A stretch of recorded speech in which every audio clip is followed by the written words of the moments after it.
L'âge de Sardes, le jugement. Apocalypse 3, verset 3. Rappelle-toi donc comment tu as reçu et entendu, et garde et repens-toi. Si tu ne veilles pas, je viendrai comme un voleur, et tu ne sauras pas à quelle heure je viendrai sur toi. Je veux lire une autre traduction de ce verset. Rappelle-toi donc comment tu as reçu la vérité comme un dépôt permanent, et la manière dont tu l'as entendue, et garde-la, et change ta façon de penser tout de suite. Il est bien évident, selon ce verset, que Dieu leur a donné la vérité comme un dépôt permanent. Ils l'ont reçue et elle leur appartient irrévocablement. Reste à voir ce qu'ils en feront, s'ils en tiendront compte ou pas. Et c'est bien vrai. Ils avaient reçu la vérité fondamentale de tout l'Évangile. Le juste vivra par la foi. Le salut vient de l'Éternel. Ils avaient entendu la vérité de la Bible, qu'il démolissait les doctrines de Rome et anéantissait toute l'autorité du pape. Ils connaissaient cette vérité, que l'Église ne sauve pas. Ils avaient compris le souper du Seigneur, ils avaient la lumière au sujet du baptême d'eau, ils enlevaient les statues. La vérité? Mais jamais il y eut un âge où tant d'hommes pouvaient répandre autant de lumière. Ils avaient reçu assez de lumière pour pouvoir remanier complètement l'ancien système, ou pour prendre un nouveau départ, en se laissant conduire par Dieu, règle sur règle, précepte sur précepte. Ils avaient reçu la vérité, ils la désiraient et ils l'avaient entendue. Mais reste à savoir comment ils l'avaient entendue.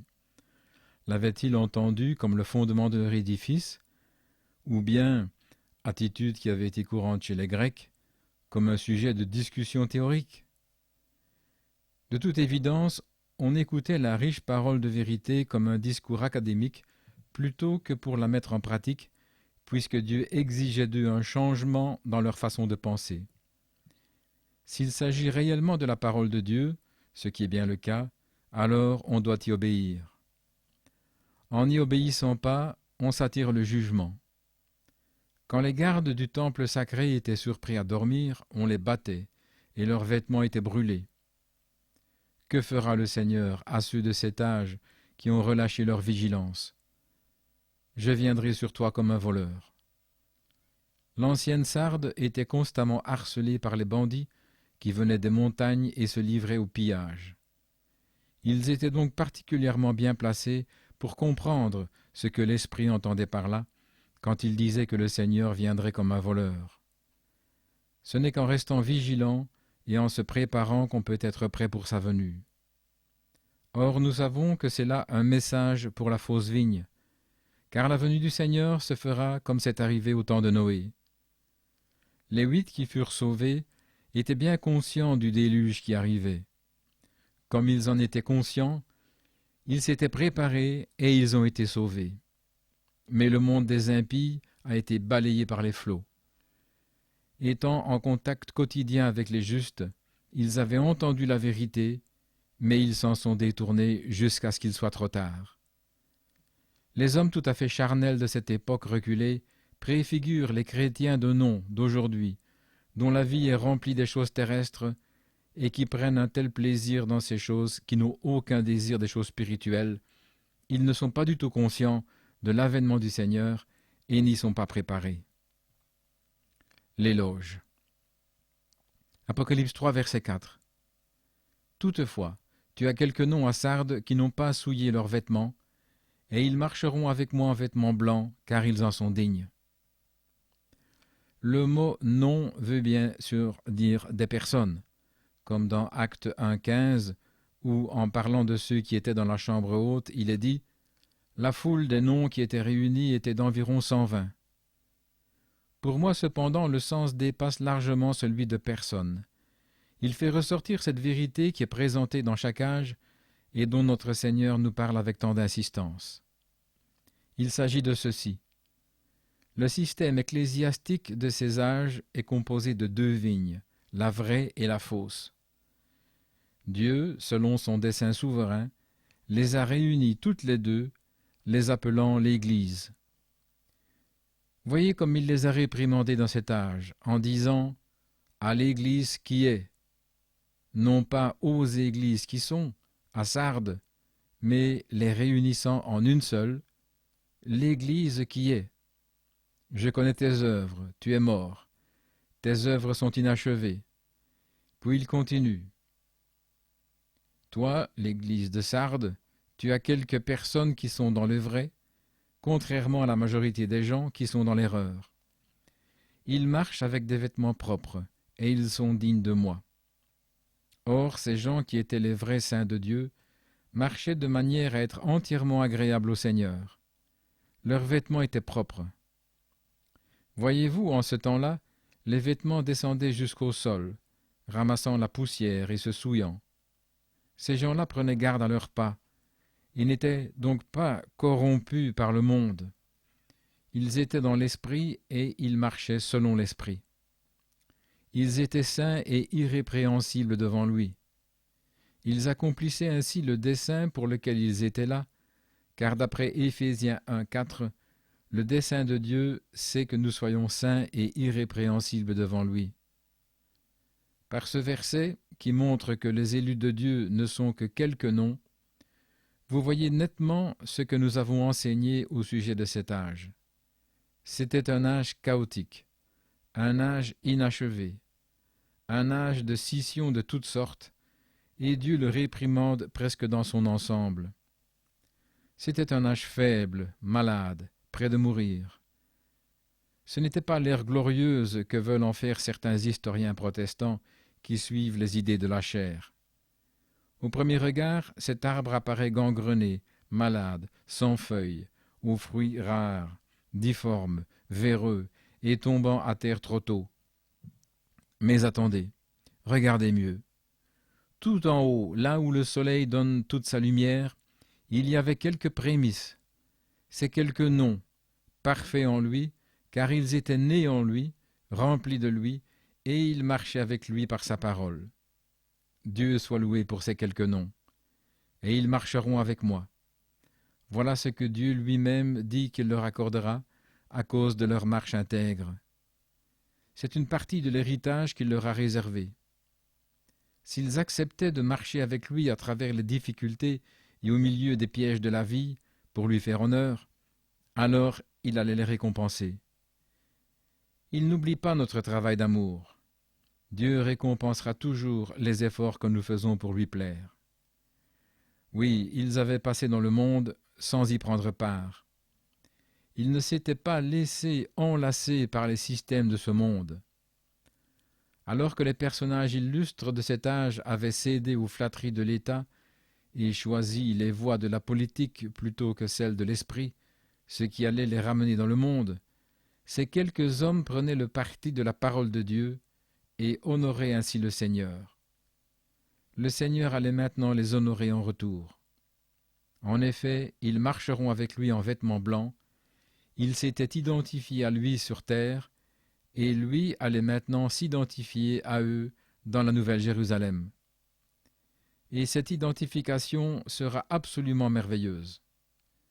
Je m'en réjouis, et pourtant j'ai les larmes aux yeux en pensant à sa condescendance, car remarquez que son vêtement n'est pas d'une autre couleur que celui des saints, comme ce serait le cas pour un chef terrestre. Non, ils sont semblables à lui. Il est semblable à eux. Ils sont semblables à lui, comme le dit Jean, car ils le voient tel qu'il est, car ils en sont dignes. Comprenez-vous bien qui dit ceci? C'est Jésus lui-même, celui qui est digne. Lui seul a été reconnu digne de prendre le livre de la main de celui qui est assis sur le trône. Et maintenant, celui-là même qui est digne dit à ses saints, « Vous êtes dignes. » Le voilà, lui, le seul qui soit qualifié pour juger. En effet, tout jugement est remis entre ses mains. Et il dit, « Vous êtes dignes. » Ces paroles sont aussi stupéfiantes que celles de Romains 8,33. Dieu me déclare juste. Là, dans la blanche lumière de la justice de Dieu, écoutez la douce voix de Jésus dire « Ceux-ci m'appartiennent, ils sont justes, ils sont dignes, ils marcheront avec moi en vêtements blancs. » La promesse à celui qui vaincra. Apocalypse 3, verset 5. Celui qui vaincra sera revêtu ainsi de vêtements blancs. Je n'effacerai point son nom du livre de vie, et je confesserai son nom devant mon Père et devant ses saints anges. Celui qui vaincra sera revêtu ainsi de vêtements blancs. Ce verset est en fait une répétition du verset 4, qui fait allusion aux quelques hommes qui n'ont pas souillé leurs vêtements. Il y a bien des années, on employait un dicton sans doute tiré de ce verset. Il disait « Gardez vos vêtements propres », ce qui voulait dire « Ne vous engagez pas dans des choses douteuses ». D'autres le feront, et vous pourriez être tenté de vous y engager, ou quelqu'un pourrait même essayer de vous impliquer. Mais restez en dehors de tout cela, et prenez une route qui vous en éloigne. Or Dieu récompensera ceux qui suivent ce conseil. Ils seront vêtus de blanc, tout comme lui est vêtu de blanc. Pierre, Jacques et Jean l'ont vu sur la montagne de la Transfiguration. Ses vêtements étaient blancs comme la lumière. Voilà comment les saints seront vêtus. Leurs vêtements resplendiront d'une blancheur immaculée. Vous savez que nous vivons au temps de la fin. C'est dans cet âge que les églises vont se réunir. Et de même qu'elles sont actuellement au levier de commande de la politique mondiale, elles auront bientôt en main les finances du monde. À ce moment-là, si vous n'appartenez pas à l'Organisation mondiale des églises, vous ne pourrez plus ni acheter ni vendre. Vous perdrez tout. Ceux qui restent fidèles à Dieu et qui se gardent de souiller leurs vêtements au contact du système mondial des églises seront dépossédés de leurs biens. Ils seront fortement tentés de céder. Des prédicateurs céderont, avec l'excuse de servir Dieu à l'intérieur de la structure du système antichrist de la bête. Ils se laisseront flatter et amadouer par la hiérarchie. Et les gens suivront ces faux bergers jusqu'à l'abattoir. Mais au jugement, ils seront tous trouvés nus. Ils ne recevront pas ces vêtements blancs, et ils ne marcheront pas avec lui. Vous ne pouvez pas marcher la main dans la main avec le diable, dans les vêtements souillés du monde, et compter être ensuite avec Dieu. Il est temps de vous réveiller et d'entendre la voix de Dieu qui crie « Sortez du milieu d'elle », des religions organisées, mon peuple, afin que vous ne participiez point à ses péchés et que vous n'ayez point part à ses fléaux. Amen. C'est Dieu qui parle. Fuyez les religions de ce monde comme la peste. Ne marchez plus avec le monde, et rendez votre vêtement blanc par la repentance et le sang de l'agneau. Mais faites-le maintenant, car demain il pourrait être trop tard. Celui qui vaincra, je n'effacerai point son nom du livre de vie. Nous voici de nouveau devant un passage de la parole des plus difficiles à comprendre. Ce verset, étudié superficiellement, est utilisé aussi bien par les arminiens que par les calvinistes pour défendre leur point de vue. Les arminiens déclarent que ce verset annule incontestablement Jean 6, 37 à 44. « Tous ceux que le Père me donne viendront à moi, et je ne mettrai pas dehors celui qui vient à moi, car je suis descendu du ciel pour faire non ma volonté, mais la volonté de celui qui m'a envoyé. Or, la volonté du Père qui m'a envoyé, c'est que je ne perde aucun de tous ceux qu'il m'a donnés, mais que je le ressuscite au dernier jour. » Les Juifs murmuraient à son sujet, parce qu'il avait dit « Je suis le pain qui est descendu du ciel ». Et ils disaient « N'est-ce pas là Jésus, le fils de Joseph, celui dont nous connaissons le Père et la Mère? Comment donc dit-il « Je suis descendu du ciel » Jésus leur répondit « Ne murmurez pas entre vous. Nul ne peut venir à moi si le Père qui m'a envoyé ne l'attire, et je le ressusciterai au dernier jour. » L'arminianisme fait de la volonté du Père non un propos souverain, mais simplement un désir passif. Il resterait en dehors de tout cela, se contentant de voir ce que feraient les hommes dans ces bons et gracieux dons, et même de la vie éternelle. Les calvinistes le voient autrement. Ils voient dans ce verset une grande consolation donnée aux saints affligés et accablés, Qu'importe ces temps de malheur, ces terribles persécutions, car le vainqueur est celui qui croit que Jésus est le Christ. Son nom ne sera pas effacé de ce livre. Certains d'entre eux disent aussi que ce livre de vie n'est pas le même que le livre de vie de l'agneau. Mais comme toujours, quand on étudie un verset superficiellement, on n'en tire qu'une signification superficielle. La possibilité qu'un nom soit effacé des registres de Dieu mérite plus qu'une étude superficielle, car jusqu'à présent, la plupart de ceux qui étudient la parole ont simplement tiré la conclusion que Dieu inscrit le nom de ceux qui sont nés de nouveau dans le livre de vie de l'agneau au moment de leur nouvelle naissance, et si pour une quelconque raison ce nom doit être enlevé, sa place dans le livre redeviendra simplement un espace blanc, comme avant qu'il y soit inscrit. Ceci est 100% contraire à ce qu'enseigne réellement la parole. Pour commencer notre étude, disons tout de suite que pas un seul passage de l'Écriture n'enseigne que Dieu est en train d'établir une liste de noms. Tout cela a été fait avant la fondation du monde, comme nous allons bientôt le montrer. Ainsi, nous n'allons pas simplement nous engager dans l'étude de deux groupes de gens qui ont chacun eu l'occasion de recevoir la vie éternelle, les uns l'acceptant, leur nom étant inscrit, les autres la refusant, leur nom n'étant pas inscrit.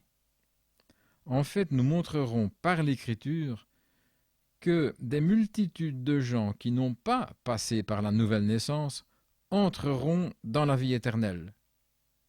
Aussi étrange que cela paraisse, c'est absolument vrai. Nous montrerons aussi qu'il y a un groupe de gens dont les noms ont été inscrits avant la fondation du monde et dont les noms ne peuvent en aucun cas être enlevés. Mais nous montrerons aussi qu'il y a un autre groupe dont les noms étaient inscrits avant la fondation du monde et dont les noms seront effacés. D'abord, il n'y a aucune raison de prétendre que le livre de vie de l'agneau soit différent du livre de vie. Le livre de vie pourrait être appelé le livre de vie de l'agneau, ou le livre de vie de Christ, ou même ton livre ou le livre des vivants. Il ne contient que des noms. Apocalypse 13, 8. Et tous les habitants de la terre l'adoreront, la bête, ceux dont le nom n'a pas été écrit dans le livre de vie de l'agneau qui a été immolé dès la fondation du monde. Apocalypse 17, verset 8. La bête que tu as vue était, et elle n'est plus. Elle doit monter de l'abîme et aller à la perdition. Et les habitants de la terre, ceux dont le nom n'a pas été écrit dès la fondation du monde dans le livre de vie, s'étonneront en voyant la bête, parce qu'elle était et qu'elle n'est plus et qu'elle reparaîtra. Apocalypse 20, versets 12 à 15. Et je vis les morts, les grands et les petits, qui se tenaient devant Dieu. Des livres furent ouverts, et un autre livre fut ouvert, celui qui est le livre de vie. Et les morts furent jugés selon leurs œuvres, d'après ce qui était écrit dans ces livres. La mer rendit les morts qui étaient en elle, la mort et le séjour des morts rendirent les morts qui étaient en eux, et chacun fut jugé selon ses œuvres. Et la mort et le séjour des morts furent jetés dans l'étang de feu. C'est la seconde mort. Quiconque ne fut pas trouvé écrit dans le livre de vie fut jeté dans l'étang de feu. Vous voyez que, même si d'autres livres sont mentionnés, on ne parle jamais que d'un seul livre contenant des noms. Dans l'Apocalypse, il est appelé le livre de vie de l'agneau, ou le livre de vie. Où donc se trouve ce livre? Luc 10, versets 17 à 24. Les 70 revinrent avec joie, disant, « Seigneur, les démons même nous sont soumis en ton nom. » Jésus leur dit, « Je voyais Satan tomber du ciel comme un éclair. Voici, je vous ai donné le pouvoir de marcher sur les serpents et les scorpions, et sur toute la puissance de l'ennemi, et rien ne pourra vous nuire. Cependant, ne vous réjouissez pas de ce que les esprits vous sont soumis, mais réjouissez-vous de ce que vos noms sont écrits dans les cieux. » En ce même moment, Jésus tressaillit de joie par le Saint-Esprit, et il dit, « Je te loue, Père, Seigneur du ciel et de la terre, de ce que tu as caché ces choses aux sages et aux intelligents, et de ce que tu les as révélées aux enfants. Oui, Père, je te loue de ce que tu l'as voulu ainsi. Toutes choses m'ont été données par mon Père, et personne ne connaît qui est le Fils, si ce n'est le Père, ni qui est le Père, si ce n'est le Fils, et celui à qui le Fils veut le révéler. » Et se tournant vers les disciples, il leur dit en particulier, « Heureux les yeux qui voient ce que vous voyez. Car je vous dis que beaucoup de prophètes et de rois ont désiré voir ce que vous voyez et ne l'ont pas vu, entendre ce que vous entendez et ne l'ont pas entendu. » Le livre de vie se trouve donc bien au ciel, et il sera au jugement du grand trône blanc. Dans ces versets, Jésus dit que leurs noms étaient écrits au ciel. Ils étaient écrits dans le livre de vie, car c'est là que sont mis les noms. Jésus parlait aux 70, au verset 17, mais également aux 12, au verset 23. Ils se réjouissaient tous de ce que les démons leur étaient soumis dans le nom de Jésus. À cela, Christ répliqua, « Ne vous réjouissez pas de ce que les esprits vous sont soumis, mais de ce que vos noms sont écrits dans les cieux, le livre de vie. » Or, vous remarquerez ici que Judas était l'un de ceux qui chassaient les démons au nom de Jésus. Mais nous savons qu'il était un démon, le fils de perdition. Jean 6, versets 70-71. Jésus leur répondit, « N'est-ce pas moi qui vous ai choisis, vous les 12, et l'un de vous est un démon. » Il parlait de Judas Iscariote, fils de Simon, car c'était lui qui devait le livrer, lui, l'un des 12. Jean 17, verset 12. « Lorsque j'étais avec eux dans le monde, je les gardais en ton nom. J'ai gardé ceux que tu m'as donnés, et aucun d'eux ne s'est perdu, sinon le fils de perdition, afin que l'écriture fût accomplie. » Jean 13, versets 10 et 11 et 18. Jésus lui dit, « Celui qui est lavé n'a besoin que de laver ses pieds pour être entièrement pur. Et vous êtes purs, mais non pas tous. » Car il connaissait celui qui le livrait. C'est pourquoi il dit, « Vous n'êtes pas tous purs. » Ce n'est pas de vous tous que je parle. Je connais ceux que j'ai choisis. Mais il faut que l'écriture s'accomplisse. Celui qui mange avec moi le pain a levé son talon contre moi.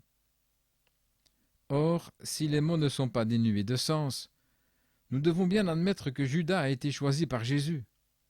Jean 13, 18. Et pourtant il n'était pas pur. Jean 13, 10 et 11.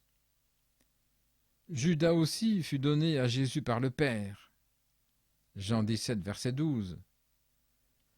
Notons ici que le choix et le don ont un parallèle exact dans l'illustration de Moïse et Pharaon, et de Jacob et Ésaü.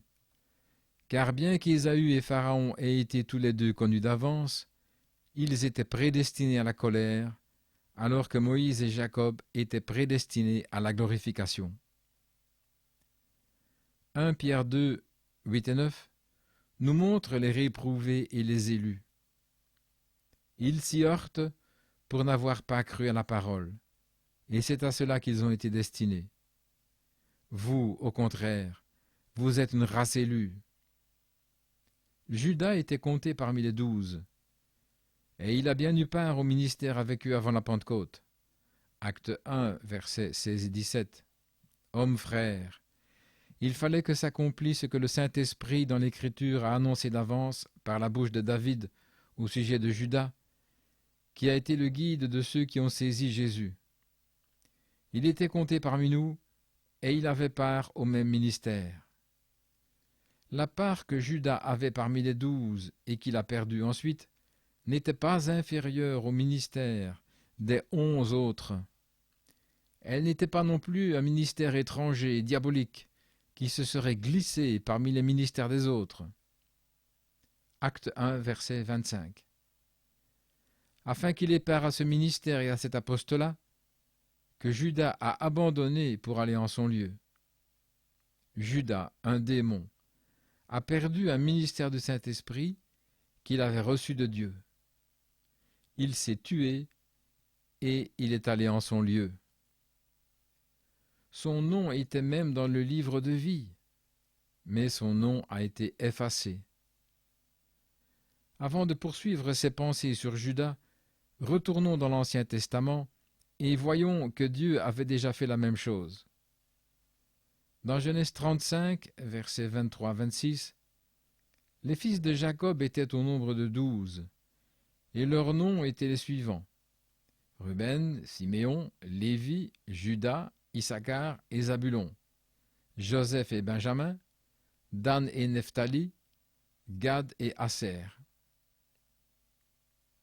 Les descendants de ces 12 fils sont devenus les 12 tribus d'Israël, excepté le fait qu'aucune tribu ne porte le nom de Joseph. En effet, selon le plan de Dieu, il devait y avoir 13 tribus, et les 2 fils de Joseph ont reçu le privilège de faire passer le nombre de 12 à 13. Vous savez bien sûr que c'était nécessaire pour compenser la tribu de Lévi que Dieu avait mise à part pour le sacerdoce. Ainsi, quand Israël quitta l'Égypte et que Dieu leur donna le tabernacle dans le désert, nous voyons la tribu de Lévi exercer le sacerdoce pour 12 tribus dont les noms sont Ruben, Siméon, Issachar, Judas, Zabulon, Benjamin, Dan, Nephtali, Gad, Aser, Éphraïm et Manassé. L'ordre de départ les mentionne ainsi dans Nombre 10, versets 11 à 28. On n'y parle pas de Joseph ni de Lévi.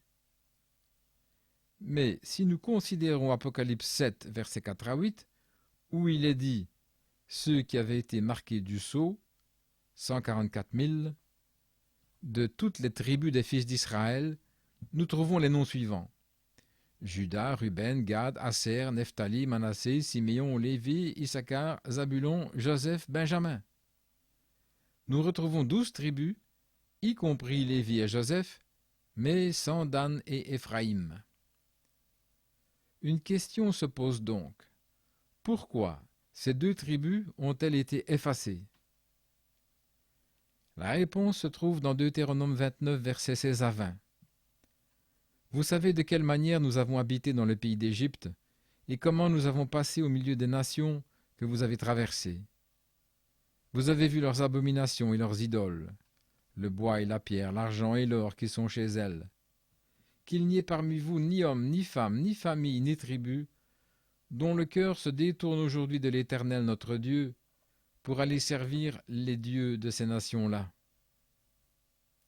Qu'il n'y ait point parmi vous de racines qui produisent du poison et de l'absinthe, de l'amertume.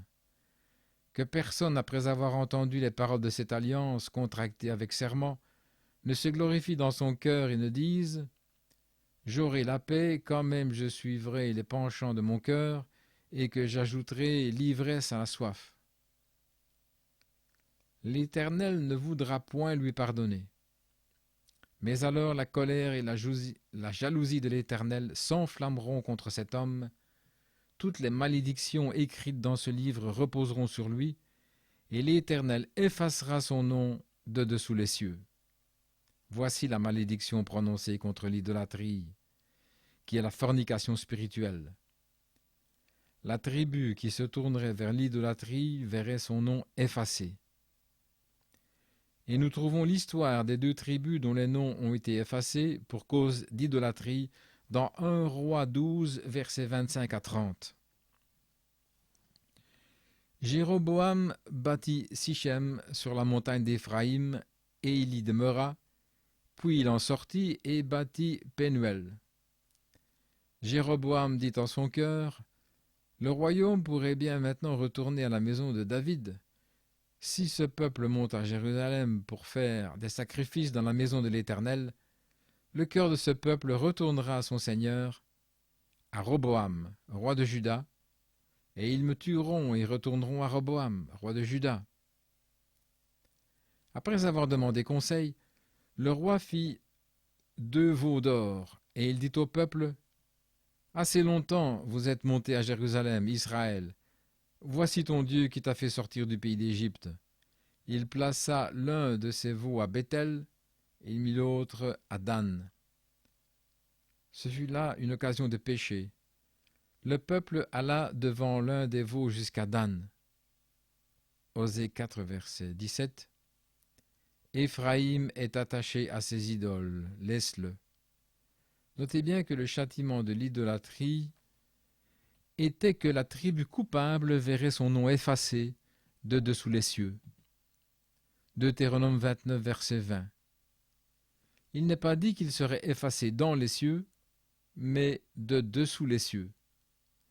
Et c'est bien le cas, car Israël est maintenant retourné en Palestine, et le Seigneur va bientôt marquer de son sceau 144 000 d'entre eux. Mais Dan et Éphraïm ne seront pas de ce nombre. Apocalypse 7, versets 4 à 8. Et j'entendis le nombre de ceux qui avaient été marqués du sceau, 144 000, de toutes les tribus des fils d'Israël, de la tribu de Juda, 12 000 marqués du sceau.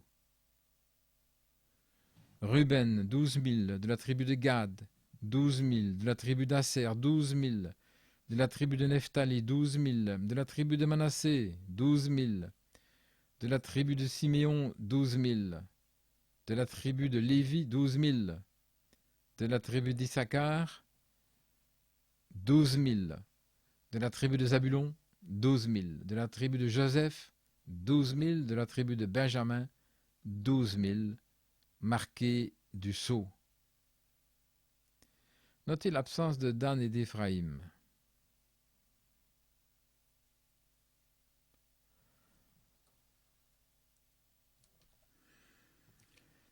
Avec ceci, voyez également Daniel 12, verset 1, qui se rapporte à ces 144 000 qui sont marqués du sceau au moment du 6e sceau, pendant la période de la grande tribulation ou de la détresse de Jacob.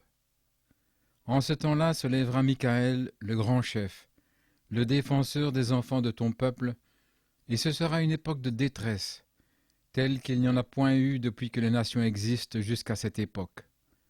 En ce temps-là, ceux de ton peuple, qui seront trouvés inscrits dans le livre, seront sauvés. Pourtant, après cette période de tribulation, pendant le millénium, comme on peut le voir dans Ézéchiel 48, versets 1 à 8 et 22 à 29, nous voyons les tribus rétablies selon l'ordre divin. Mais dès l'instant où Éphraïm et Dan se sont attachés aux idoles, elles sont mortes, et elles ont cessé d'exister en tant que tribus. Je suis d'accord que, depuis la destruction de Jérusalem, tous les documents concernant les tribus ont disparu, de sorte que plus personne ne peut dire avec certitude de quelle tribu il est issu, mais Dieu le sait. Ce grand Dieu qui ramène Israël en Palestine sait exactement de quelle tribu vient chaque Israélite véritable. Dan et Éphraïm ne feront pas partie des 144 000 qui seront rassemblés. Voici les tribus d'Israël. Ézéchiel 48, versets 1 à 8 et 22 à 29. Voici les noms des tribus. Depuis l'extrémité septentrionale, le long du chemin de Hétlon à Hamath, Hatsarenon, la frontière de Damas au nord vers Hamath, de l'Orient à l'Occident, Dan, une tribu. Sur la limite de Dan de l'Orient à l'Occident, Asser, une tribu. Sur la limite d'Asser de l'Orient à l'Occident, Nephtali, une tribu. Sur la limite de Nephtali de l'Orient à l'Occident, Manassé, une tribu. Sur la limite de Manassé de l'Orient à l'Occident, Éphraïm, une tribu. Sur la limite d'Éphraïm de l'Orient à l'Occident, Ruben, une tribu. Sur la limite de Ruben de l'Orient à l'Occident, Juda, une tribu. Sur la frontière de Juda, de l'Orient à l'Occident, etc. Ainsi, ce qui appartiendra au prince sera l'espace compris depuis la propriété des Lévites et depuis la propriété de la ville. Ce qui sera entre la limite de Juda et la limite de Benjamin appartiendra au prince. Voici les autres tribus. De l'Orient à l'Occident, Benjamin, une tribu. Sur la limite de Benjamin, de l'Orient à l'Occident, Siméon, une tribu. Sur la limite de Siméon, de l'Orient à l'Occident, Issachar, une tribu. Sur la limite d'Issachar, de l'Orient à l'Occident, Zabulon, une tribu. Sur la limite de Zabulon, de l'Orient à l'Occident, Gad, une tribu. Sur la limite de Gad, du côté méridional au midi, etc., nous pourrions encore prendre comme illustration l'histoire du départ d'Israël du pays d'Égypte pour se rendre au pays de Canaan. Le but de Dieu dans cet âge-là était de faire sortir Israël d'un pays et de le faire entrer dans un autre pour qu'il le serve. Ainsi, en quittant l'Égypte, ils sont tous sortis sous le sang de l'agneau du sacrifice. Ils sont tous passés par les eaux du baptême dans la mer Rouge. Ils ont tous bénéficié des grands miracles. Tous ont mangé de la manne, tous bu l'eau du rocher. Et pour ce qui est des bénédictions et des manifestations visibles et extérieures, ils avaient tous part dans la même mesure. Mais quand ils sont arrivés à Moab, tous ceux qui se sont joints à la fête en l'honneur de Baal-Péor sont morts. Leurs cadavres sont tombés dans le désert, et c'est là qu'ils avaient refusé la parole de Dieu et s'en étaient détournés. C'est de cela que parle Hébreux 6, 1 à 9, ce que nous avons fait ressortir avec tant de soin dans l'âge de Pergame. On ne peut pas prendre une partie seulement de la parole. Il faut prendre toute la parole. Il y a des gens qui semblent absorbés presque à 100% dans les choses de Dieu. Ils sont comme Judas. Personne d'autre que Jésus ne savait exactement quel genre de personnage était Judas. Ainsi, un beau jour, Judas fit exactement comme Israël avait fait la fois de Baal-Péor. Il décida de se joindre aux forces de la fausse vigne, d'entrer dans l'organisation financière et politique de la religion anti-parole et anti-Christ, et il le fit. Il s'était laissé tromper. Les 11 autres, non. Ils ne pouvaient pas être trompés, car ils étaient du nombre des élus. Ainsi, quand Judas partit pour trahir le Seigneur, son nom fut effacé du livre de vie. Apocalypse 22, verset 19. Maintenant, je suis sûr que vous avez remarqué que ceux dont le nom était dans le livre de vie faisaient partie de l'ordre religieux de l'époque. Ils se tournaient vers le vrai Dieu et l'adoraient, même s'ils ne l'adoraient pas selon la vérité, la parole. Comme Judas, ils ne sont pas allés jusqu'au bout. Voyez comment Judas avait été choisi par Dieu. Il avait été instruit dans la vérité. Il avait part à la connaissance des mystères. Un ministère de puissance lui avait été accordé, et il guérissait les malades, et chassait des démons au nom de Jésus. Mais quand l'heure de vérité est arrivée, il s'est débarrassé de tout cela pour de l'or et pour le pouvoir politique. Il n'est pas allé jusqu'à la Pentecôte pour recevoir l'Esprit de Dieu. Il n'avait pas l'Esprit. Ne vous y trompez pas. Si quelqu'un a réellement été baptisé dans le corps de Christ par le Saint-Esprit, recevant ainsi la plénitude de l'Esprit, il sera dans la parole jusqu'au bout. Voilà la preuve qu'on est baptisé du Saint-Esprit. Judas a échoué. C'est là que des foules échouent aussi. Et quand ils ne continuent pas dans cette parole, leur nom est effacé du livre de vie. Pour mieux comprendre pourquoi un nom peut être effacé du livre de vie, reportons nos pensées vers Israël à l'époque de Moïse. Exode 32, versets 30 à 34. Le lendemain, Moïse dit au peuple, « Vous avez commis un grand péché. Je vais maintenant monter vers l'Éternel, j'obtiendrai peut-être le pardon de vos péchés. » Moïse retourna vers l'Éternel et dit, « Ah, ce peuple a commis un grand péché. Ils se sont fait un dieu d'or. Pardonne maintenant leurs péchés. Sinon efface-moi de ton livre que tu as écrit. » L'Éternel dit à Moïse, « C'est celui qui a péché contre moi que j'effacerai de mon livre. Va donc, conduis le peuple où je t'ai dit. Voici, mon ange marchera devant toi. Mais au jour de ma vengeance, je les punirai de leur iniquité, de leur péché. Il est plus qu'évident que des noms ont été effacés et seront effacés du livre de vie avant qu'il n'y ait plus de temps.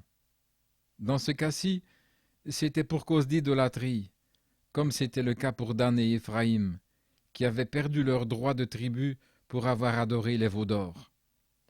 Tous ceux qui se sont livrés au culte des idoles ont vu leur nom effacé du livre de vie. Quand Israël a rejeté la conduite de Dieu par la colonne de feu pour se tourner vers le culte des veaux d'or, leurs noms ont été effacés du livre de vie. Exode 32, verset 33. C'est celui qui a péché contre moi que j'effacerai de mon livre. Si le fait de se tourner ainsi vers les idoles entraîne comme punition d'avoir son nom retranché du livre de vie, alors la punition d'Israël pour avoir rejeté Jésus-Christ en tant que Messie se doit d'être aussi sévère. C'est bien le cas. Dans le psaume 69, qui nous montre Jésus humilié, il est dit au verset 22 à 29, « Ils mettent du fiel dans ma nourriture, et pour apaiser ma soif, ils m'abreuvent de vinaigre. Que leur table soit pour eux un piège et un filet au sein de leur sécurité. Que leurs yeux s'obscurcissent et ne voient plus, et fais continuellement chanceler leurs reins. Répands sur eux ta colère, et que ton ardente fureur les atteigne. Que leur demeure soit dévastée, et qu'il n'y ait plus d'habitants dans leurs tentes. Car ils persécutent celui que tu frappes, ils racontent les souffrances de ceux que tu blesses. Ajoute des iniquités à leurs iniquités, et qu'ils n'aient point part à ta justice. Qu'ils soient effacés du livre de vie, et qu'ils ne soient point inscrits avec les justes. »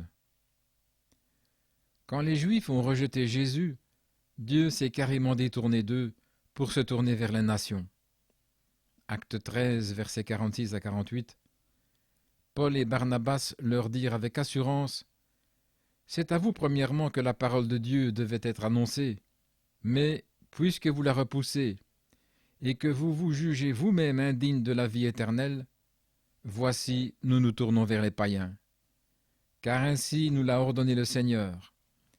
Je t'ai établi pour être la lumière des nations, pour porter le salut jusqu'aux extrémités de la terre. » Les païens se réjouissaient en entendant cela. Ils glorifiaient la parole du Seigneur, et tous ceux qui étaient destinés à la vie éternelle crurent. Ceci sans suggérer qu'il n'y aura plus, au sein des tribus d'Israël, de noms restant dans le livre de vie, car, selon le principe de l'élection, de nombreux Juifs, mais non des multitudes, se trouveront dans l'âge de l'Église des nations et entreront dans le corps de Jésus-Christ, montrant par là que leurs noms sont vraiment restés inscrits dans le livre de vie. De même, comme nous le montrerons, selon le 5e sceau, le Seigneur donnera à des multitudes de Juifs martyrs un vêtement blanc et la vie éternelle. Il y aura aussi les 144 000 qui seront marqués du sceau à sa venue, prouvant ainsi que leur nom n'avait pas non plus été effacé. Mais comme le montre très clairement le psaume 69, ce sont les méchants et les impies qui rejettent Christ, ainsi que ceux qui détruisent son peuple, dont les noms sont effacés. De même que la majorité d'Israël, le peuple élu de Dieu, a renoncé à ses droits au livre de vie en rejetant Jésus, ainsi la majorité de l'Église des nations sera condamnée, et leurs noms seront donc effacés du livre de vie pour avoir rejeté la parole et être ainsi entrés dans le mouvement œcuménique mondial, qui est l'image faite à la bête. Voyons encore un autre point ici. Dans le jugement du grand trône blanc, les gens seront séparés. Le livre de vie sera ouvert, et un autre livre sera ouvert. Matthieu 25, versets 31 à 46. Lorsque le Fils de l'homme viendra dans sa gloire avec tous les anges, il s'assiera sur le trône de sa gloire. Toutes les nations seront assemblées devant lui. Il séparera les uns d'avec les autres, comme le berger sépare les brebis d'avec les boucs. Et il mettra les brebis à sa droite et les boucs à sa gauche. Alors le roi dira à ceux qui seront à sa droite, « Venez, vous qui êtes bénis de mon Père, prenez possession du royaume qui vous a été préparé dès la fondation du monde. Car j'ai eu faim, et vous m'avez donné à manger. J'ai eu soif, et vous m'avez donné à boire. J'étais étranger, et vous m'avez recueilli. J'étais nu, et vous m'avez vêtu. J'étais malade, et vous m'avez visité. J'étais en prison, et vous êtes venu vers moi. Les justes lui répondront, Seigneur, quand t'avons-nous vu avoir faim, et quand t'avons-nous donné à manger, ou avoir soif et t'avons-nous donné à boire? Quand t'avons-nous vu étranger, et t'avons-nous recueilli, ou nu, et t'avons-nous vêtu? Quand t'avons-nous vu malade ou en prison, et sommes-nous allés vers toi? Et le roi leur répondra, Je vous le dis en vérité, toutes les fois que vous avez fait ces choses à l'un de ces plus petits de mes frères, c'est à moi que vous les avez faites. Ensuite il dira à ceux qui seront à sa gauche, Retirez-vous de moi, maudits, allez dans le feu éternel qui a été préparé pour le diable et pour ses anges. Car j'ai eu faim et vous ne m'avez pas donné à manger. J'ai eu soif et vous ne m'avez pas donné à boire. J'étais étranger et vous ne m'avez pas recueilli. J'étais nu et vous ne m'avez pas vêtu. J'étais malade et en prison et vous ne m'avez pas visité. Ils répondront aussi, Seigneur, quand t'avons-nous vu ayant faim ou ayant soif ou étranger ou nu ou malade ou en prison, et ne t'avons-nous pas assisté? Et il leur répondra, Je vous le dis en vérité, toutes les fois que vous n'avez pas fait ces choses à l'un de ces plus petits, c'est à moi que vous ne les avez pas faites. Et ceux-ci iront au châtiment éternel, mais les justes à la vie éternelle. Apocalypse 20, versets 11 à 15. Puis je vis un grand trône blanc, et celui qui était assis dessus. La terre et le ciel s'enfuirent devant sa face, et il ne fut plus trouvé de place pour eux. Et je vis les morts, les grands et les petits, qui se tenaient devant Dieu. Des livres furent ouverts. Et un autre livre fut ouvert, celui qui est le livre de vie. Et les morts furent jugés selon leurs œuvres, d'après ce qui était écrit dans ces livres. La mer rendit les morts qui étaient en elle, la mort et le séjour des morts rendirent les morts qui étaient en eux, et chacun fut jugé selon ses œuvres. Et la mort et le séjour des morts furent jetés dans les temps de feu. C'est la seconde mort. Quiconque ne fut pas trouvé écrit dans le livre de vie fut jeté dans les temps de feu. Les justes comme les injustes seront présents à ce jugement. C'est dit ici. Ces justes ne seront pas l'épouse, car l'épouse est assise avec lui pour juger. 1 Corinthiens 6, versets 2 et 3. Ne savez-vous pas que les saints jugeront le monde? Et si c'est par vous que le monde est jugé, êtes-vous indigne de rendre les moindres jugements? Ne savez-vous pas que nous jugerons les anges? Et nous ne jugerions pas, à plus forte raison, les choses de cette vie? Apocalypse 3, verset 21. Celui qui vaincra, je le ferai asseoir avec moi sur mon trône, comme moi j'ai vaincu et me suis assis avec mon Père sur son trône. Vous voyez, l'épouse est avec lui sur le trône. Comme elle doit juger le monde, elle doit être assise avec lui pour juger. C'est exactement ce que Daniel a vu. Daniel 7, versets 9 et 10. Je regardais pendant que l'on plaçait des trônes, et l'Ancien des jours s'assit. Son vêtement était blanc comme la neige, et les cheveux de sa tête étaient comme de la laine pure.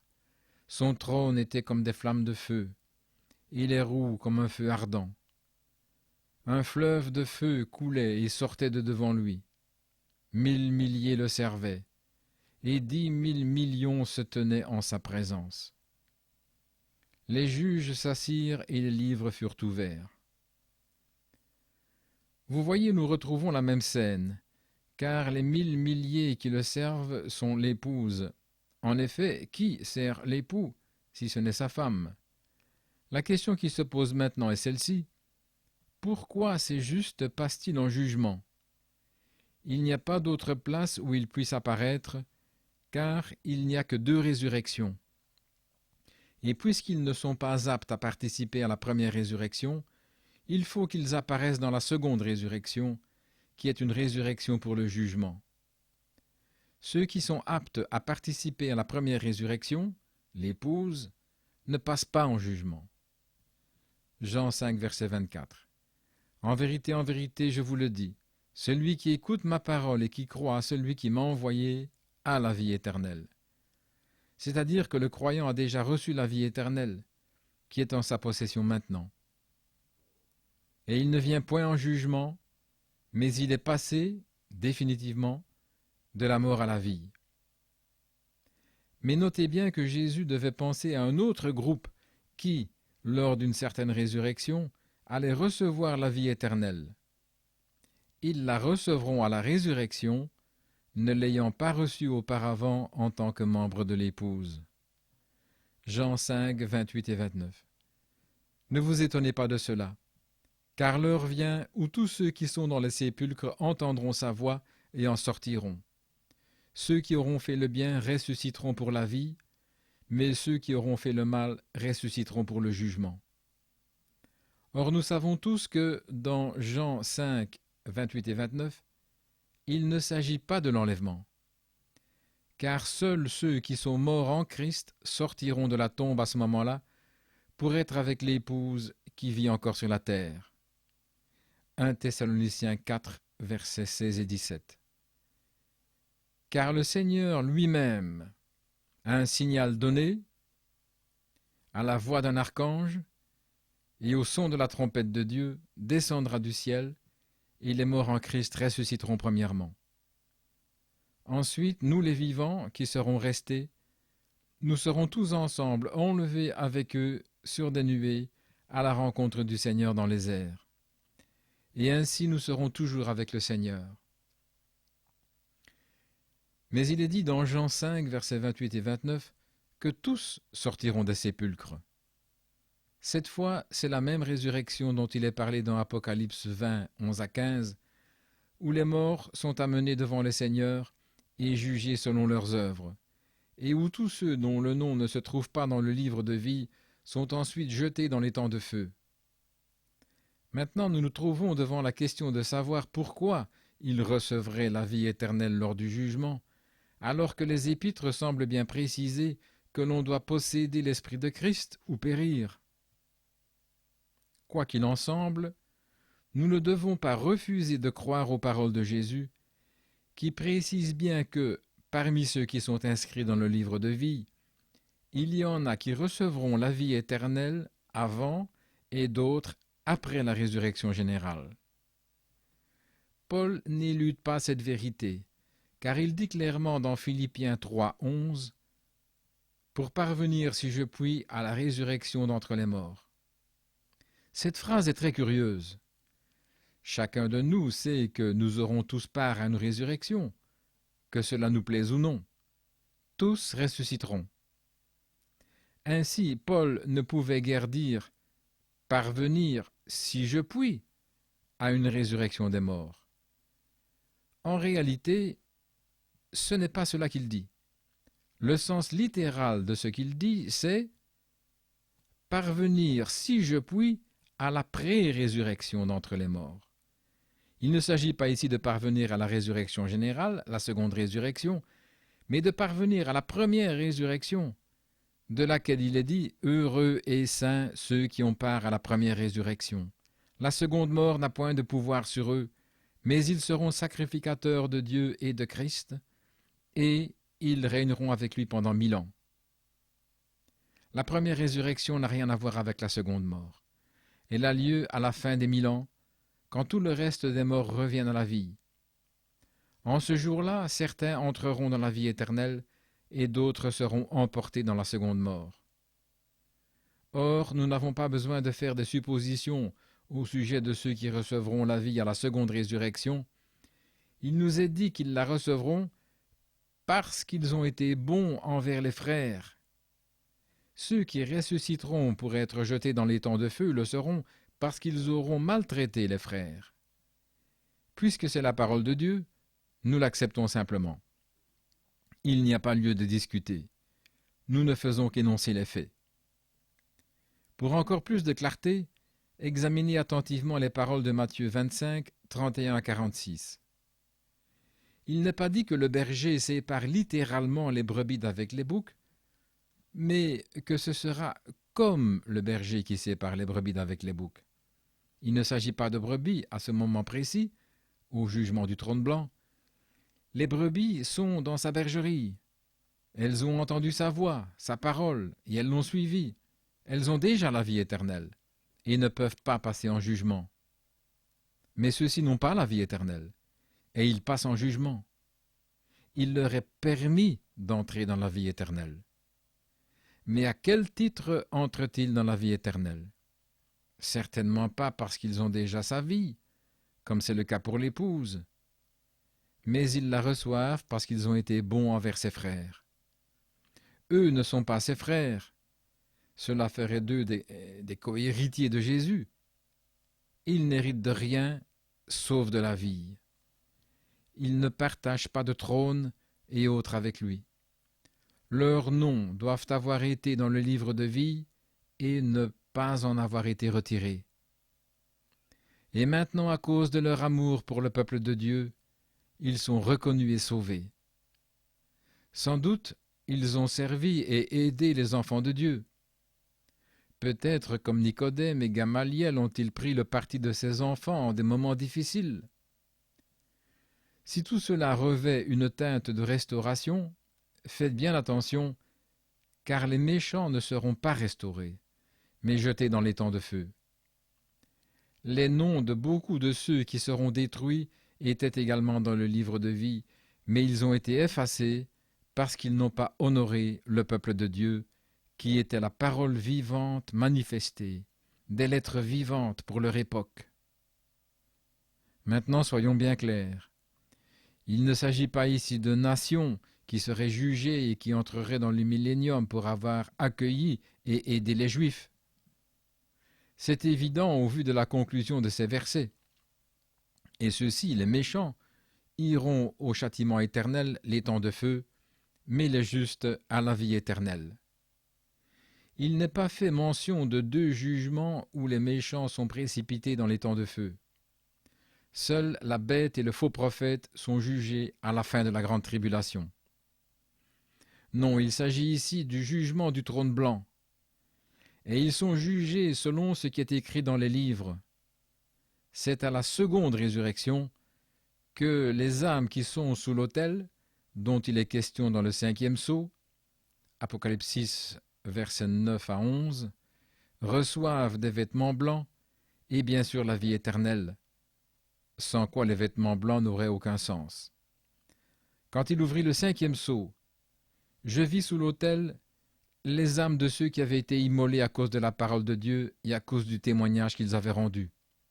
Ils crièrent d'une voix forte en disant « Jusqu'à quand, souverain, saint et véritable, tardes-tu à juger et à tirer vengeance de notre sang sur les habitants de la terre ?»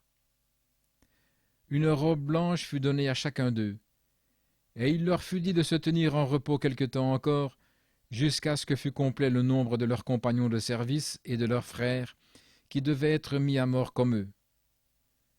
Remarquez bien ici qu'aucun de ceux qui étaient sous l'autel n'avait été tué à cause du témoignage de Jésus. Il n'était pas comme Antipas qui avait été mis à mort pour avoir retenu son nom. Ceux-ci n'étaient pas nés de nouveau et ne possédaient pas la vie éternelle. Ils reviennent à la résurrection et reçoivent la vie parce qu'ils se sont appuyés sur la parole. Et voyez comme ils crient vengeance. Ils ne sont certes pas de la substance dont est faite l'épouse.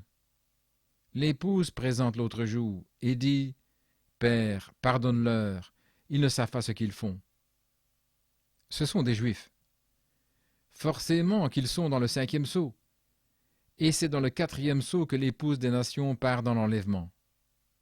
Ainsi, ces Juifs ne sont pas nés de son esprit. Ils ne croient même pas que Jésus est le Messie. Mais comme ils avaient été aveuglés par Dieu dans l'intérêt des gens des nations, Dieu leur a donné la vie éternelle parce que, bien que n'ayant pas pu venir à lui, ils ont néanmoins été véritablement fidèles à tout ce qu'ils connaissaient de la parole, et ils sont morts pour elle, en effet, Des multitudes sont morts sous Hitler, Staline, etc. Et il en mourra encore. C'est à la seconde résurrection que les 5 vierges folles apparaîtront. Remarquez que c'étaient des vierges. Elles n'avaient pas le Saint-Esprit, ce qui fait qu'elles ne pouvaient pas être de l'épouse, alors que les 5 vierges sages, qui avaient de l'huile, sont devenues des membres de cette épouse. Mais ces gens-là, puisqu'ils étaient mis à part, puisqu'ils aimaient Dieu, et qu'ils essayaient de demeurer fidèles à la parole selon ce qu'ils en connaissaient, et qu'ils ont apporté leur aide à l'œuvre du Seigneur, ils réapparaîtront au temps de la fin. Ils seront absents du millénium, qui, comme vous commencez à le voir par ces vérités, est une période beaucoup plus importante et merveilleuse que nous n'aurions pu le penser ou le croire. Tous ces gens avaient leurs noms inscrits dans le livre de vie, et ces noms y sont restés. Mais quels sont les noms qui n'y sont pas restés? Ceux qui ont été effacés. Ce sont les noms des membres du système mondial des églises qui ont combattu l'épouse. Ceux-là perdront tout. Ils seront jetés dans les temps de feu. Avant de poursuivre, faisons le point sur ce que nous avons vu jusqu'à présent. En premier lieu, nous savons en toute certitude que le dessein de Dieu est un dessein d'élection. Il en avait formé le dessein en lui-même. C'était le dessein de Dieu de susciter un peuple semblable à lui, qui serait une épouse parole. Elle a été choisie en lui avant la fondation du monde. Elle était connue et aimée d'avance, avant même d'être apparue sur terre au cours des âges. Elle a été rachetée par son sang. Elle ne pourra jamais passer en jugement. Elle ne peut pas être jugée, car aucun péché ne peut lui être imputé. Romains 4,8. Heureux l'homme à qui le Seigneur n'impute pas le péché. Mais elle sera avec lui sur son trône de jugement pour juger le monde et même les anges. Son nom, chacun de ses membres, a été écrit dans une section du livre de vie de l'agneau avant la fondation du monde. En second lieu, il y a une autre catégorie. Leurs noms sont aussi inscrits dans le livre de vie et ils apparaîtront dans la seconde résurrection. Les vierges folles et les justes dont il est parlé dans Matthieu 25 en font partie. Dans cette catégorie, on trouve aussi ceux qui n'adorent pas la bête et qui ne se laissent pas entraîner dans le système de l'Antichrist, mais qui meurent à cause de leur foi, bien qu'ils ne soient pas de l'épouse, car ils ne sont pas nés de nouveau. Mais ils apparaîtront à la seconde résurrection et ils entreront dans la vie éternelle. En troisième lieu, il y a les chrétiens frontaliers, semblables à ce que nous avons vu au milieu d'Israël alors qu'ils sortaient d'Égypte. Leurs noms étaient inscrits dans le livre de vie, et leurs œuvres étaient inscrites dans les livres. Mais parce qu'ils n'ont pas obéi à Dieu, et qu'ils étaient dépourvus de l'Esprit, même si les signes et les prodiges étaient parmi eux, leurs noms seront effacés du livre de vie. Parmi ce groupe, il y aura ceux qui, comme Judas, étaient religieux, avaient des manifestations dans leur vie, bien qu'étant entièrement dépourvus du Saint-Esprit. Ils avaient beau être inscrits dans les livres, ils n'étaient pas élus en lui. Ceux qui sont semblables à Balaam seront aussi dans ce groupe. En quatrième et dernier lieu, il y a ceux dont les noms n'ont jamais été inscrits dans les livres, et ne le seront jamais. Nous les trouvons dans Apocalypse 13.8 et dans Apocalypse 17.8. Et tous les habitants de la terre l'adoreront, ceux dont le nom n'a pas été écrit dans le livre de vie de l'agneau qui a été immolé dès la fondation du monde. La bête que tu as vue était et elle n'est plus. Elle doit monter de l'abîme et aller à la perdition. Et les habitants de la terre, ceux dont le nom n'a pas été écrit dès la fondation du monde dans le livre de vie, s'étonneront en voyant la bête, parce qu'elle était et qu'elle n'est plus et qu'elle reparaîtra. Jésus a dit qu'un certain groupe allait accepter quelqu'un qui viendrait en son propre nom. Ce quelqu'un, c'est l'Antichrist. C'est bien ce qu'il est dit d'eux dans Apocalypse 13.8 et 17.8. Dieu les a prédestinés, mais non pour l'élection. Et dans ce groupe, il y a ceux qui sont comme Pharaon. Il est dit de lui, « Je t'ai suscité à dessein ». des vases de colère formés pour la perdition. Romains 9, 17 et 22. Aucun de ceux-là ne peut être inscrit dans les registres de la vie. Je ne dis pas qu'il n'y a rien d'inscrit à leur sujet. Sans aucun doute, il y a quelque chose d'inscrit à leur sujet. Mais ce n'est pas dans les registres de la vie. Le but de leur existence a été effleuré dans le reste de ce livre, mais nous pouvons mentionner encore 2 passages de l'Écriture. Proverbe 16, 4. L'Éternel a fait le méchant pour le jour du malheur. Et Job 21, verset 30. Le méchant est épargné pour le jour de la calamité, ils sont emmenés au jour de la fureur.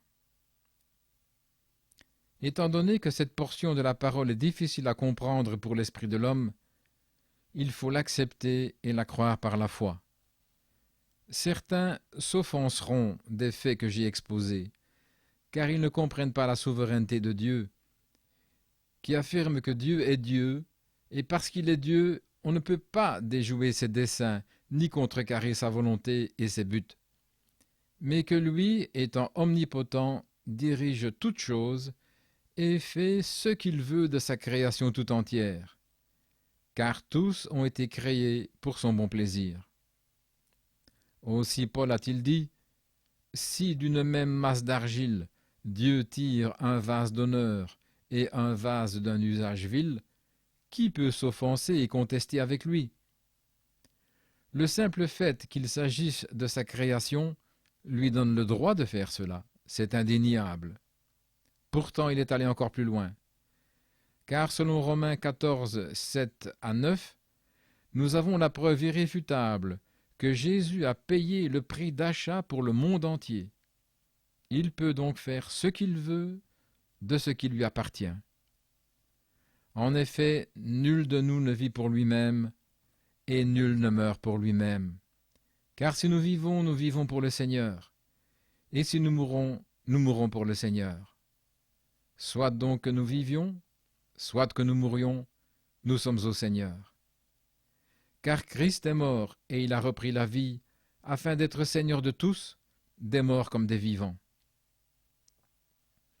Il s'agit de propriété et non de relation. La même chose est exprimée dans Jean 17, verset 2. Selon que tu lui as donné pouvoir sur toute chair, afin qu'il accorde la vie éternelle à tous ceux que tu lui as donnés. Or, si nous reconnaissons l'omniscience de Dieu, nous devons aussi accepter qu'il est parfait en sagesse et en droiture. Ce plan de l'élection et de la réprobation est la sagesse de Dieu, révélée dans tous les âges, ainsi qu'il est dit dans Éphésiens 1, 3, 11. « Béni soit Dieu le Père de notre Seigneur Jésus-Christ, qui nous a bénis de toutes sortes de bénédictions spirituelles dans les lieux célestes en Christ. En lui, Dieu nous a élus avant la fondation du monde, pour que nous soyons saints et irrépréhensibles devant lui, nous ayant prédestinés de son amour à être ses enfants d'adoption par Jésus-Christ, selon le bon plaisir de sa volonté, à la louange de la gloire de sa grâce qu'il nous a accordée dans son bien-aimé. En lui nous avons la rédemption par son sang, la rémission des péchés, selon la richesse de sa grâce que Dieu a répandue abondamment sur nous par toute espèce de sagesse et d'intelligence, nous faisant connaître le mystère de sa volonté, selon le bienveillant dessein qu'il avait formé en lui-même, pour le mettre à exécution lorsque les temps seraient accomplis, de réunir toutes choses en Christ, celles qui sont dans les cieux et celles qui sont sur la terre. En lui nous sommes aussi devenus héritiers, ayant été prédestinés, suivant la résolution de celui qui opère toutes choses d'après le conseil de sa volonté. Si donc Dieu a prévu qu'il y ait des gens dont les noms ont été placés dans une section du livre de l'agneau, et que ces noms ne peuvent pas être effacés, car ce sont les noms de son épouse, alors nous devons l'accepter. Si de même il est dit qu'il y en a dont les noms ont été inscrits dans le livre de vie, mais que, selon la préscience de Dieu, ils tomberaient, et que leurs noms seraient effacés, nous devons l'accepter. Et s'il y en a d'autres dont les noms n'ont jamais été inscrits dans un registre de vie, alors nous devons aussi accepter cela. Et s'il y en a d'autres encore qui, après le jugement du trône blanc, entreront dans la vie éternelle, pour la seule raison qu'ils ont été bons et justes envers les élus de Dieu, qui sont ses frères. Nous ne pouvons toujours rien faire d'autre que d'accepter cela. Car qui connaît la pensée du Seigneur pour pouvoir l'instruire? Soumettons-nous plutôt par la foi à celui qui est notre Père, et nous vivrons. Pour comprendre encore mieux ce sujet, il serait judicieux de l'examiner du point de vue de l'Église à travers les âges. Jusqu'à présent, nous avons parlé de personnes dont les noms seraient effacés. Nous allons maintenant considérer non plus les personnes, mais les groupes représentés dans l'Église. Pour ce faire, assimilons l'Église à travers les âges au plant de blé. Un grain de blé est planté dans le but que ce grain de blé unique se reproduise et se multiplie au bout d'un certain processus qui doit durer un certain temps. Cette semence unique mourra, mais en mourant, la vie qui était en elle montera dans un plant qui à son tour sera le support ou le porteur de cette vie qui reviendra à la forme d'origine, multipliée en plusieurs semences. Jésus, la grande semence royale, mourut. L'incomparable, qui est la vie de l'Église, se tient au milieu de l'Église tout au long de cet âge de l'Église, donnant sa vie à cette Église, le porteur ou le support, pour qu'à la fin, sa vie même soit reproduite dans des corps semblables aux siens à la résurrection. C'est à la résurrection que la semence royale verra de nombreuses semences royales semblables à elle, et ils seront comme lui, car Jean dit « Nous serons semblables à lui ». C'est à cela que Jean-Baptiste faisait allusion en disant que Jésus amasserait le blé dans le grenier. Il s'agissait de la résurrection dans laquelle entreraient les rachetés, ceux qui avaient été élus à la vie éternelle. Or, le registre quant à ce plant de blé dont le but est de reproduire la semence d'origine en plusieurs exemplaires, c'est le livre de vie. Je répète, l'histoire ou le registre de ce plant de blé, c'est le livre de vie, et une partie de ce livre de vie est le registre de la vie éternelle, une section du livre de vie. On en sera convaincu si on examine le plant de blé. On sème une graine nue, bientôt paraît une pousse, mais ce n'est pas encore le blé. Ensuite une tige se forme, mais ce n'est toujours pas le blé. La vie est là, mais non le blé.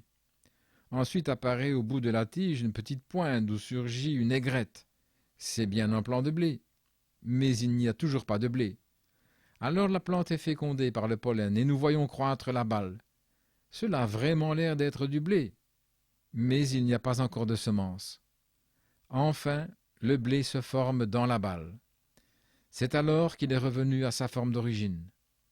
Alors le blé, arrivé à maturité, est moissonné. Jésus-Christ est mort. Il a donné sa vie. Cette vie devait revenir sur l'Église et conduire à la gloire par la résurrection de nombreux fils semblables à lui. Mais de même que le grain de blé devait avoir un organe porteur pour pouvoir produire plusieurs grains de blé, de même il fallait qu'il y ait une Église qui porte la vie de Christ. De même que la pousse, la tige, les graines et la balle ont servi à porter la semence, mais qu'elle n'était pas elle-même la semence, ainsi le corps de l'Église, à travers les âges, a-t-il été là pour porter la vraie semence, bien qu'il n'ait pas été lui-même la semence. C'est pourquoi nous pouvons dire que le livre de vie représente le plant de blé dans sa totalité. Revoyons tout cela. Voici cette semence d'origine qui a été plantée. Elle a produit une pousse. Ce n'était pas la semence. Elle a produit une tige. Ce n'était pas non plus. Voici venir la balle, dans laquelle le grain de blé doit se former. Ce n'est toujours pas la semence. L'aigrette apparaît. Alors le pollen tombe sur les pistils, une partie de la plante reçoit la vie, quelque chose qui appartient à cette semence d'origine et qui est monté à travers le reste du plant devient semence. Pourquoi la plante entière n'est-elle pas devenue semence? Parce qu'elle a été créée dans ce but. Une partie seulement peut redevenir semence, parce que seule une partie du plant de blé est le blé de la vie éternelle. La sortie d'Égypte du peuple d'Israël est comme un type parfait de cela. Ils sont sortis au nombre d'environ 2 millions. Tous ont échappé par le sang du sacrifice. Tous ont été baptisés dans la mer Rouge. Tous sont sortis de l'eau, bénéficiant des manifestations et des bénédictions du Saint-Esprit. Tous ont mangé la nourriture des anges. Tous ont bu au rocher qui les suivait.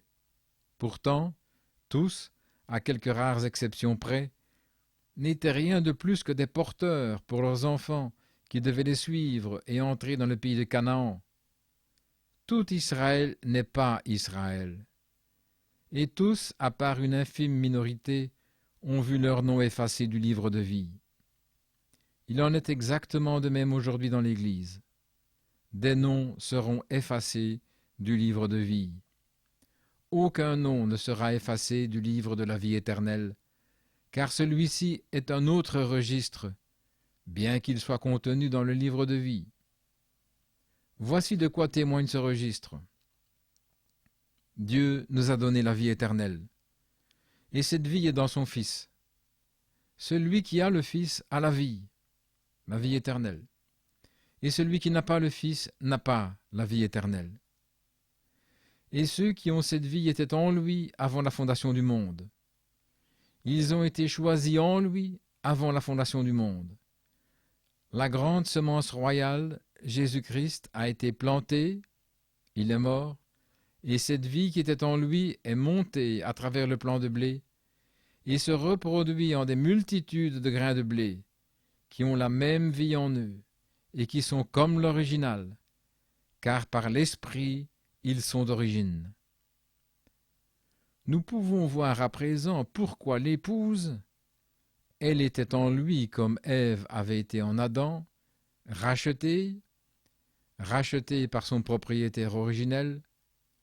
L'épouse ne peut pas voir les noms de ses membres effacés du registre. Elle fait partie de lui.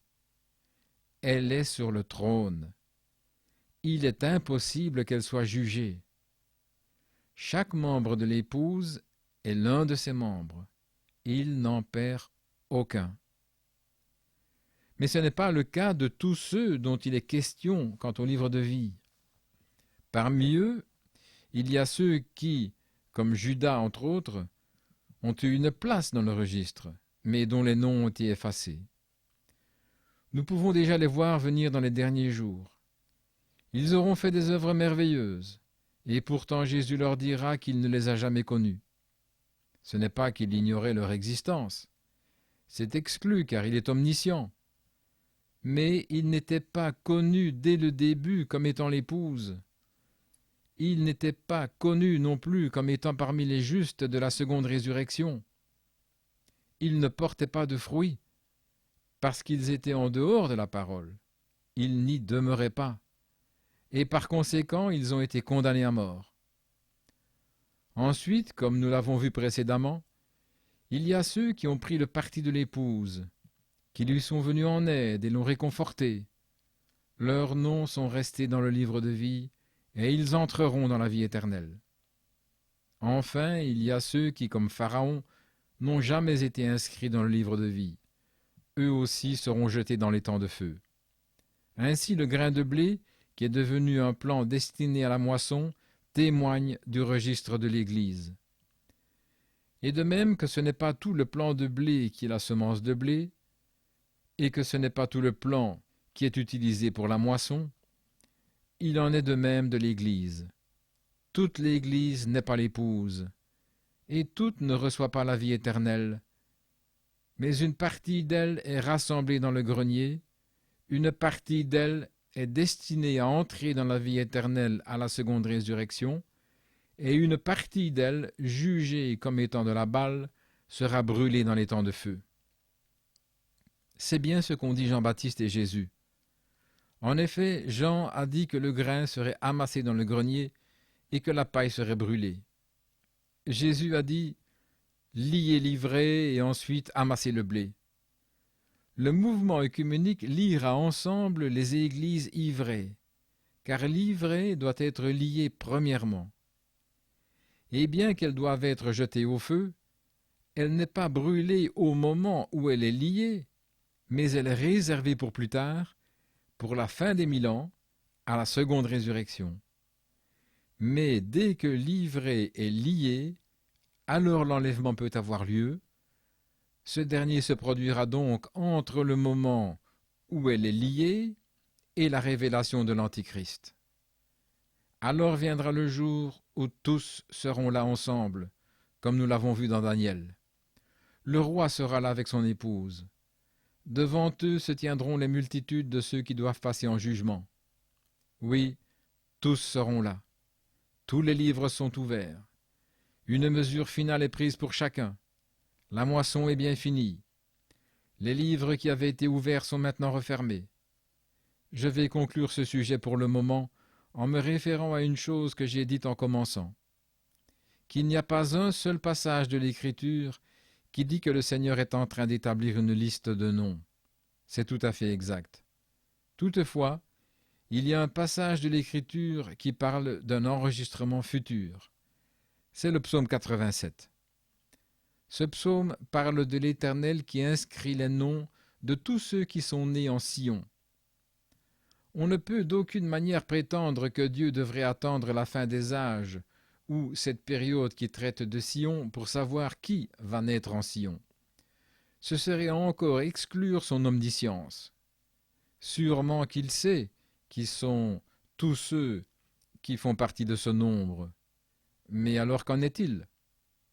N'est-ce pas simplement le registre mis à jour, la nouvelle liste où Dieu place les noms qui sont restés après la seconde résurrection, ceux qui appartiennent à Sion?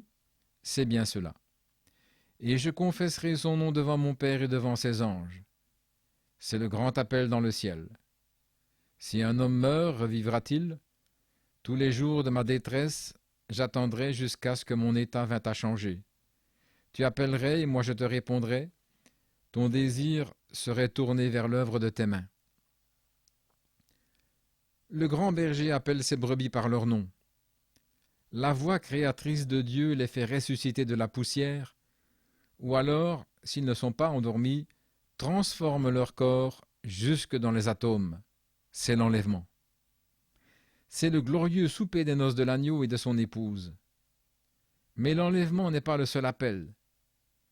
À la seconde résurrection, au jugement du grand trône blanc, des noms seront confessés devant le Père et ses anges. Or, des gens qui connaissent ce genre de choses m'ont dit que le son le plus agréable qu'un homme puisse entendre, c'est celui de son propre nom. Combien les gens aiment entendre leur nom prononcé en public. Combien ils aiment être acclamés.